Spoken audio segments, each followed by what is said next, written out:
siapa Warakah bin Naufal ini? Warakah bin Naufal itu termasuk imam Nesotarian. Nesotarian itu divonis sesat oleh kalangan gereja Kristen. Ya kenapa? Ya karena salah satunya membawa misi tauhid. Kalau yang kita cek informasi yang umum terdapat kan menilai bahwa ini Yesus atau Isa alaihi salam itu memiliki dua kepribadian, pribadi manusia dan pribadi ketuhanan, kan? Yang tingkat tertinggi adalah memahami ini bukan Tuhan, ini seorang nabi. Jadi sifat ketuhanan yang dimaksudkan adalah risalah kenabian, sementara dirinya sebagai manusia. Itu divonis sesat oleh gereja Kristen.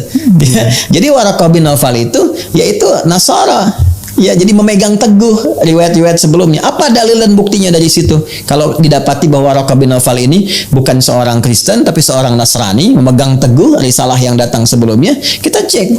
Ya, ketika Nabi Muhammad SAW singkatnya menikah dengan Sayyidah Khadijah dan ditemukan tanda-tanda kemuliaan itu, lalu puncaknya setelah usia 40 tahun beliau bertahanus di Gua Hira, mendapati kemudian malaikat Jibril datang dan beliau belum mengenalinya pada saat itu, datang ke rumah. Istri menemukan keadaan demikian, kekhawatiran, bawanya kemana? Konsultasi. Yang paling dekat ya saudara sepupu, karena yang lain-lain kan politisme semua. Masuk ke Abu Jahal, kan nggak masuk akal, kan? Mereka belum masuk ke Abu Sofyan pada saat itu kan nggak mungkin gitu, karena ini di luar pakem yang ada pada saat itu di masyarakat Quraisy. Yang didatangi siapa? Yang ada Warakah bin Naufal. Karena kenapa? Warakah pun membawa informasi yang datang sebelum-sebelumnya, mereka tahu. Ya, jadi kan tadi saya sampaikan di Yahudi sudah viral akan ada Nabi datang tanda-tandanya begini. Di Nasrani pun sudah viral akan Nabi datang tanda-tandanya begini, dan mereka tahu di kitab mereka. Sedangkan Warakah imam Nesotarian tahu di kitab mereka ada, tandanya ada. Maka dibawalah Nabi Muhammad SAW datang untuk memastikan ini bukan yang di kitab kamu disebutkan. Kan? Ya, sementara dari sejak usia 12 tahun tadi Nabi Muhammad SAW sudah diketahui oleh Buhairah. Buhairah sudah tahu lebih awal. Kan? Nah, Sayyidah Khadijah mendapati itu, ya, bertemu dengan malaikat Jibril, dibawa dipastikan apakah ini yang dimaksudkan, benarkah demikian? Ya, maka ketika Nabi dalam keadaan gundah, Sayyidah Khadijah mengatakan, "Ya suamiku sayang, kau itu penyambung silaturahim, enggak pernah menyakiti orang. Jangan khawatir. Kalau dalam bahasa kita, aku selalu bersamamu dalam suka dan duka." Ya, mari kita tanyakan ini ya kepada saudaranya, makanya disebutnya kan Ibn Akhi gitu kan, datang ke Nabi Muhammad dikenalkannya, datang kepada Warakah yang sudah sepuh pada saat itu, disampaikan beliau mengalami begini bercerita, ya disampaikan Nabi Muhammad mengatakan saya mengalami begini, lalu disimpulkan itu namus itu nama lain dari malaikat Jibril dalam riwayat pada saat itu. Itulah namus yang datang kepada Musa, itu malaikat Jibril.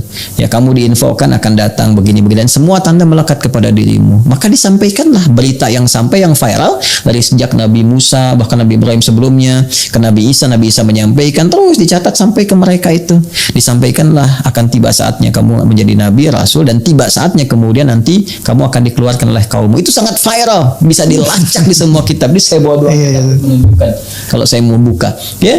Jadi kita bisa cek di sejarah. Warakah bin Naufal mengatakan kau akan dikeluarkan oleh kaummu, kau akan diusir. Sampai Nabi Muhammad memverifikasi, apakah benar aku akan diusir? Ya, kata Warakah bin Naufal, itu akan terjadi karena disebutkan riwayatnya. Ya, engkau akan diusir, tapi aku bermohon pada Allah, kalau masa aku diperkenankan dan sampai di masa itu aku akan menolongmu. Karena tadi ada perjanjian sebelumnya. Ya kan? Maka di sini sudah gugur statement yang mengatakan bahwa Warakah bin Naufal itu seorang Kristen, itu sudah salah. Beliau Nasrani. Dan Nasraninya Hanif, memegang teguh risalah Nabi Isa dan masuk Islam pada saat itu. Artinya mengambil risalah Nabi Muhammad, menyempurnakan keadaan dirinya, selesai.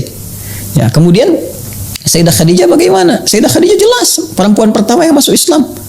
Ya, setelah mendengar semuanya itu, yakin beriman pada Rasulullah SAW, membantu dakwahnya, mensupport luar biasa, mendampingi dalam setiap suka dan dukanya, jelas sekali. Ya.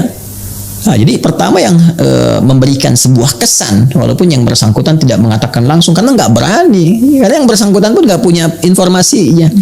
Ya, dan takut nih, ini kan aneh nih, masa pengajar nggak menjelaskan dengan terang gitu kan? Nah, sekarang kita balik nih, ya, kalau ada seseorang, ya kan cara berpikirnya dibalik. Seseorang mendukung dakwah suaminya, membawa dan menyatakan beriman kepada risalah suaminya, mensupportnya, mendukungnya, mengikutinya dan sebagainya. Kira-kira agamanya apa tuh? Gitu kan? Ya, harusnya kan demikian. Harusnya kan sampai pada kesimpulan ketika Warakahnya itu beriman dan sebagainya dan terus ketika apa tuh kira-kira? Ya kan? Nah, terus gampang sekali dipatahkan itu. Ya, kalau sebagai seorang misalnya Kristen pada saat itu, coba lihat cara menikahnya bagaimana. Pernah nggak terlihat misalnya datang ke gereja pada saat itu? Gerejanya di mana? Sayyidah Khadijah kalau mau disimpulkan ke sana, tapi kan nggak berani nyimpulkan juga yang bersangkutan. Artinya apa? Nggak punya informasi.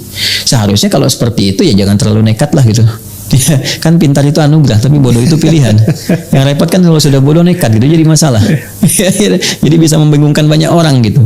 Nah sekarang kalau begini, karena nggak poligami, apakah langsung harus disimpulkan itu Kristen misalnya?